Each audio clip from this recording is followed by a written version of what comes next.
Vous êtes propriétaire. Moi, ça fait plus de 20 ans. Et c'était comment l'achat à cette époque?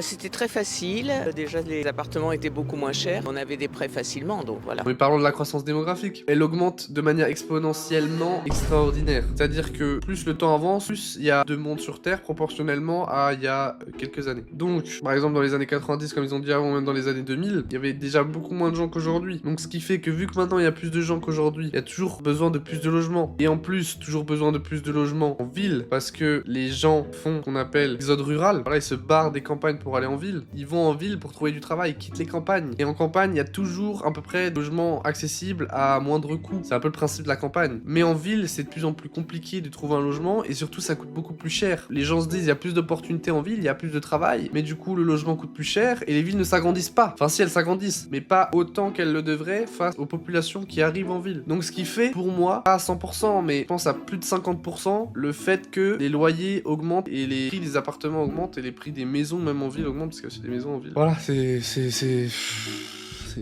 triste. Non, en vrai, je dis ça, mais forcément ça.